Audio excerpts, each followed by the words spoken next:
In the summer of 2015, VH1 launched a new reality series called She's Got Game, a dating show built around the persona of West Coast rap icon, The Game.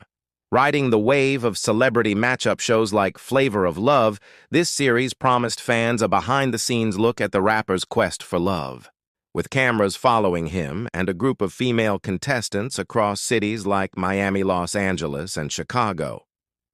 One of those contestants was a woman named Priscilla Rainey, a former college basketball player turned entrepreneur who believed she was entering a competitive yet glamorous experience. But behind the smiles, scripted scenes, and bright lights, something darker was brewing. What was billed as a playful romantic competition would soon spiral into a years-long legal nightmare that would forever connect Rainey and The Game in a way neither of them could have predicted. And while viewers tuned in for drama and heartbreak, the real drama was never shown on screen. It was happening off-camera, in courtrooms, behind closed doors, and deep in the psychological aftermath of one night in Chicago. On May 22, 2015, the illusion of reality TV shattered.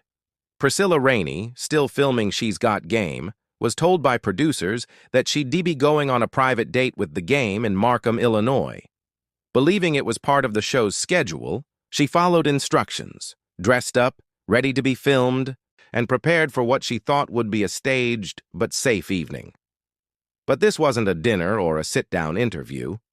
According to court testimony, they ended up at a sports bar and lounge called Adriana's, where Rainey said the rapper was heavily intoxicated.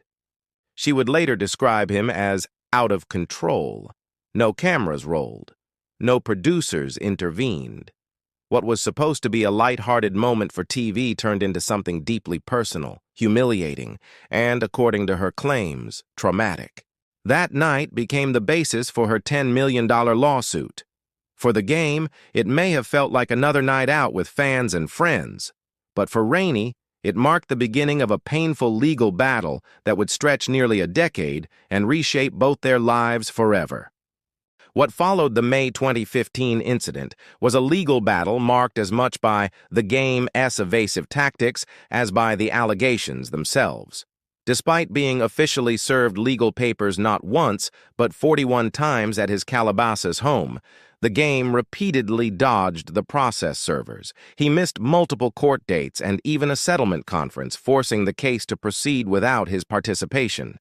At one point, he claimed he couldn't attend the trial due to an emergency root canal. But social media told a different story. Snapchat photos emerged showing him partying late at night under pink neon lights, a fact the presiding judge called a huge joke. His refusal to engage with the court frustrated legal officials and amplified the penalties against him. Instead of a dignified defense, The Game's courtroom absence turned the trial into a one-sided affair, allowing the jury to hear Rainey's testimony without rebuttal. His actions raised questions. Was he simply ignoring the system out of arrogance, or was this a misguided strategy? Either way, the court saw it as disrespect, which weighed heavily on the case's outcome. After hearing the case, the Chicago jury delivered a resounding judgment. They awarded Priscilla Rainey a total of $713 million, which included $113 million for compensatory damages, meant to cover her pain, suffering, and emotional trauma, and a staggering $6 million in punitive damages designed to punish The Game for his behavior and send a message. The verdict shocked many in the music industry and hip-hop community, both for its size and for the implications it carried about celebrity accountability. When The Game tried to appeal and ask for a new trial, the judge rejected his motion, explicitly condemning both the assault itself and his courtroom conduct as deeply reprehensible. The legal system had made a statement. Fame did not grant immunity from consequences, especially in cases involving sexual misconduct. This judgment marked a pivotal moment, but it was only the beginning of a long, complex road ahead for both parties. In October 2019, The Game's legal team brought the case before the 7th Circuit Court of Appeals, hoping to reverse or reduce the massive $713 million judgment. But the appeals court didn't budge. They upheld the ruling, emphasizing that the game had every opportunity to appear in court and defend himself, but chose not to. In their written opinion, the judges pointed out that the punitive damages, while steep, were appropriate given the nature of the misconduct and the artist's blatant disregard for legal procedure. The court even addressed his failed excuse about the emergency dental procedure, indirectly referencing the Snapchat photos that showed him partying the night before. The appellate panel essentially confirmed what the trial judge had already made clear. The game's actions both before and during the legal process spoke volumes. This wasn't just a case about alleged misconduct. It was a case about how ignoring the justice system can make a bad situation worse. By the end of the appeal, Rainey's win was cemented, and the financial judgment stood untouched. The courtroom chapter was over, but the real fight, collecting what she was owed, was only beginning. After winning in court, Priscilla Rainey faced a new battle, actually getting paid. The game hadn't handed over a dime of the $713 million judgment, so her legal team began targeting his income sources.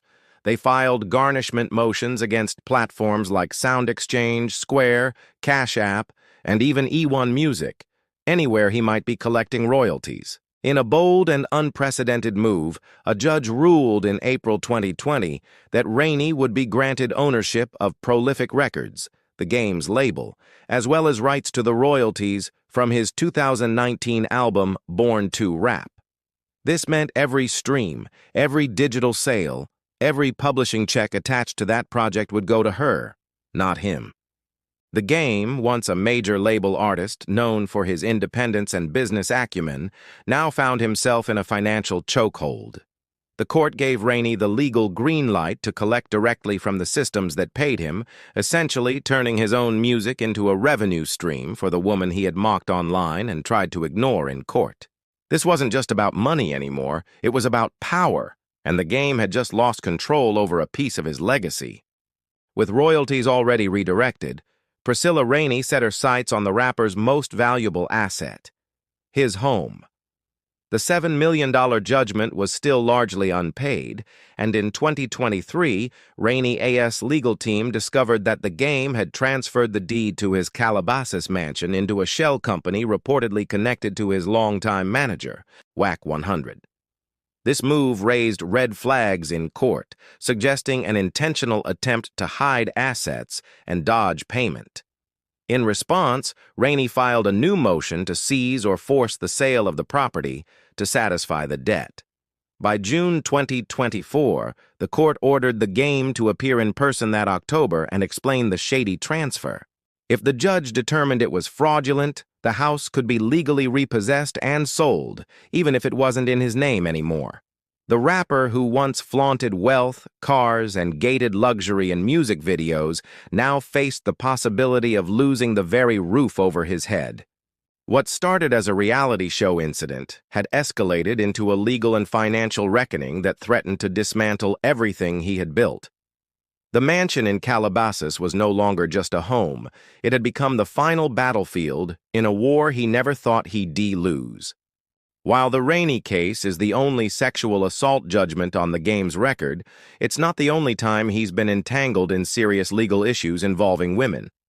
Back in 2014, his ex-fiancée, Tiffany Cambridge, filed a police report alleging he struck her during an argument, so violently that it broke her nose and damaged her eye socket.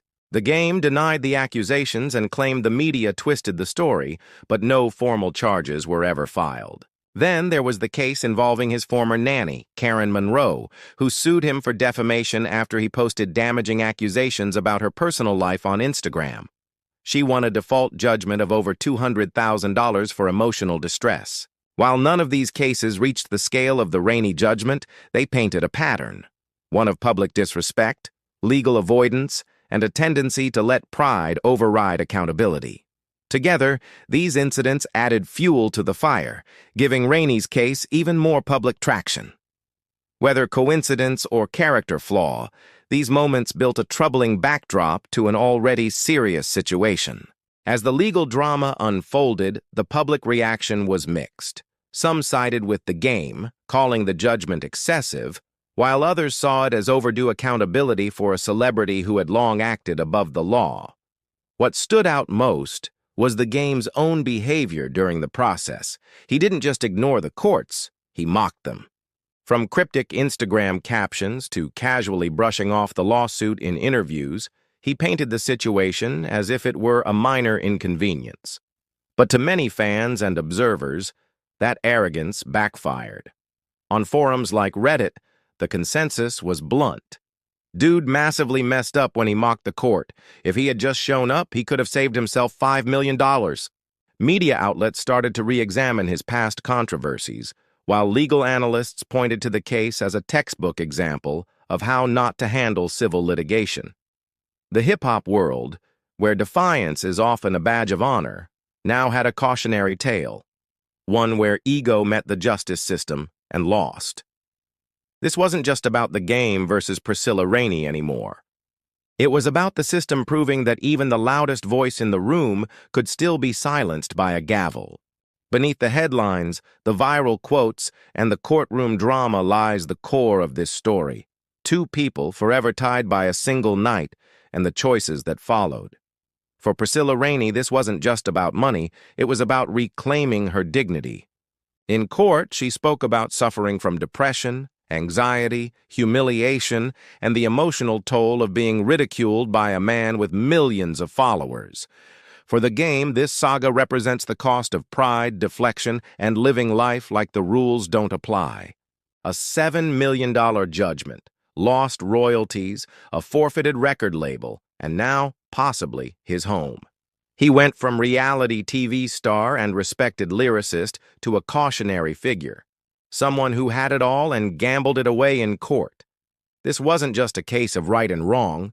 It was about what happens when personal choices collide with legal consequences, when fame isn't enough to shield you, and when one woman's refusal to back down changes the course of another person's life. In the end, it's not about who won. It's about what was lost along the way. It's easy to get caught up in the drama of a $7 million judgment, a seized home, or a dismantled music career. But when you strip away the headlines, the memes, and the legal jargon, this story becomes something much deeper. Something that speaks to all of us about choices, ego, and what it means to move through this world with integrity. If the game did what he was accused of, then the foundation of this mess was laid in a single moment, a decision to cross a line that should never be crossed. And that one decision unraveled years of success, respect, and legacy. That's the heavy cost of violating someone else's humanity. People mess up. People make ugly, terrible mistakes. Some mistakes cost you time, others cost you money, and some, like this one, can cost you your name. Still, we have to be honest about something else too. Just because someone's mistake is public doesn't mean they're worse than those who keep theirs hidden. There are folks who've never laid a hand on a woman, but they've stolen, lied, abandoned their kids, or manipulated others for gain. What this case shows, more than anything, is that none of us are too big, too talented, or too famous to avoid accountability. If the game had kept his hands to himself, none of this would exist. If he had shown up in court, apologized, or faced it head-on, maybe the damages wouldn't have been so devastating. But when you mix a mistake with arrogance, and then add silence on top of it, you don't just fall, you crash. And for the rest of us watching, let this be the reminder. Your real character isn't tested when the cameras are on. It's tested when no one's looking, when there's no audience, no press, no applause. Being a good person all the time won't make you perfect. This wasn't just a fall from grace, it was a blueprint on how to avoid it.